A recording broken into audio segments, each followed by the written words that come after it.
ஆண்டவராகிய இயேசு கிறிஸ்துவின் நாமத்திலே உங்களுக்கு கிருபையும் சமாதானமும் உண்டாவதாக.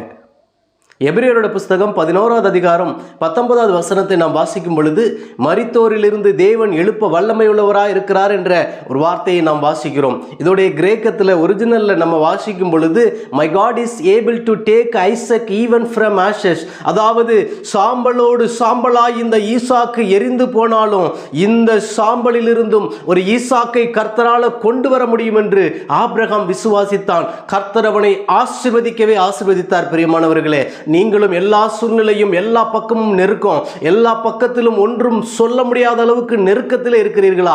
இன்றைக்கு கர்த்தர் பேரில் வைத்த விசுவாசத்தை நீங்கள் நினைத்து, ஆபிரகாமை போல நீங்கள் எப்பேற்பட்ட சூழ்நிலையாயிருந்தாலும் சரி, என்னுடைய நம்பிக்கையெல்லாம் சாம்பலோடு சாம்பலாய் போய்விட்டதே என்று நீங்கள் நினைக்கலாம்.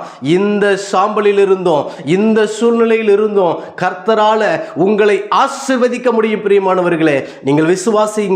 ஆபிரகாம் ஈசாக்கை பலியாக செலுத்த கொண்டு போன அந்த மோரியா மலைகளிலே, பின்வரும் நாட்களிலே தாவீதுடைய நாட்களிலே சங்கார தூதனுடைய கை நிறுத்தப்பட்ட இடமும் அதே மோரியா மலைதான். மாத்திரமல்ல, அதன் பின்பதாக சாலமோனுடைய நாட்களிலே கர்த்தருடைய ஆலயமானது கட்டி எழுப்பப்பட்டதும் அதே மோரியா மலைதான். பாருங்கள், எந்த மோரியா மலையிலே ஆபிரகாம் சோதிக்கப்பட கொண்டு வந்த பொழுது, ஆபிரகாம் அந்த ஈசாக்கை பலியாக செலுத்த கொண்டு வந்த பொழுது, இந்த ஈசாக்கு சாம்பலோட சாம்பலாய் போனாலும் இதிலிருந்து ஒரு ஈசாக்கை கொண்டு வர முடியும் என்று அவன் விசுவாசித்தான். கர்த்தர் பாருங்கள், பின்வரும் நாட்களிலே எந்த இடத்திலே அவன் விசுவாசித்தானோ அதே இடத்திலே கர்த்தருடைய ஆலயமானது கட்டி எழுப்பப்படுகிறது. கர்த்தருடைய ஆலயத்திலே மகிமை நிறைந்திருந்தது என்று வாசிக்கிறோம். கர்த்தருடைய நாமத்துக்கு மகிமை உண்டாவதாக. இன்றைக்கு நீங்கள் கர்த்தர் அநேக வாக்குத்தத்தங்களை உங்களுக்கு கொடுத்திருக்கலாம், கர்த்தருடைய வார்த்தை கொடுத்திருக்கலாம். கர்த்தருடைய வார்த்தையையும் வெளிப்பாட்டையும் பிடித்துக் கொண்டு வாழுங்கள். உங்களுடைய சுய சிந்தனையையும் சுய யூகத்தையும் விட்டு வெளியிலே வாருங்கள். கர்த்தருடைய ஆவியானவர் சொல்லுகிறார்,